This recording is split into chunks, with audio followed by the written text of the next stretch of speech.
We continue our political team coverage now with Dr. Jason Johnson. All right, let's get right into it. What are your predictions on both sides here? What's going on? I think that Hillary Clinton is going to be pretty successful tonight. I think she'll win the majority of the states. She's certainly going to do well in places like North Carolina. I think the only place that's really sort of up for grabs on the Democratic side is Ohio. I think we could be surprised there by Bernie Sanders. And I think on the Republican side, Donald Trump is going to sweep everything. But I do think that John Kasich will be the hero of the Republican establishment. And I do think he's going to win Ohio tonight and keep that prize out of Donald Trump's hands. Well, there is no path forward for John Kasich or Rubio if they lose their states tonight. But both have indicated that they might not drop out. I know a lot has been said about Kasich saying he's staying in, but I've also heard him say he might not drop out. What would be the strategy for them to stay in? Well, if you don't drop out of the race, then they're still your delegates.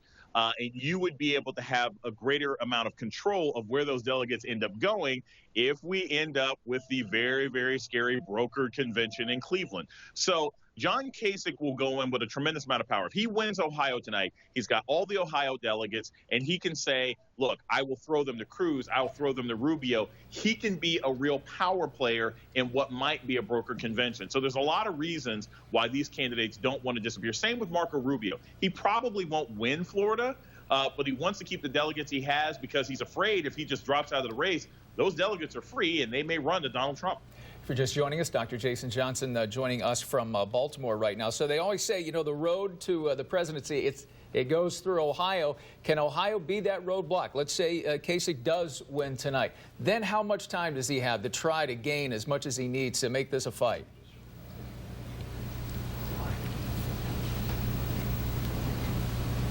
Can you hear us, Jason? Yes, I can hear you now. Yes? Okay, there you go. Boy, that was a long question, too.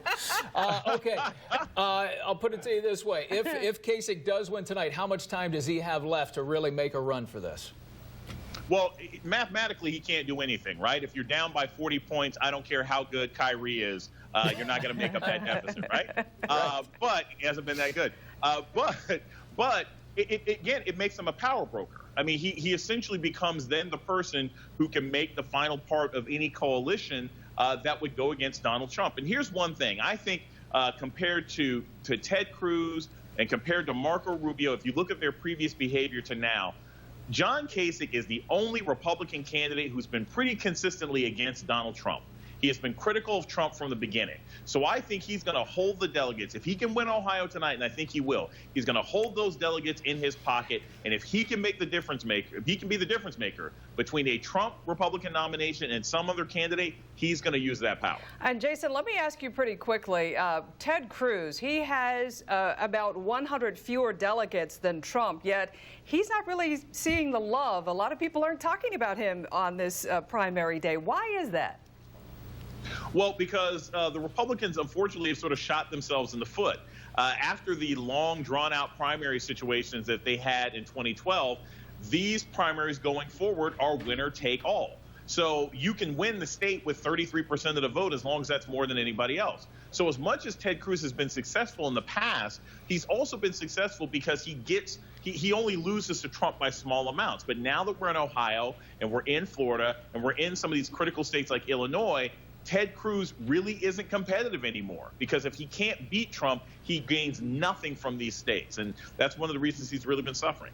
Dr. Jason Johnson, putting it in plain English as he always does for us. Thank you very much. We appreciate it. Thanks, guys.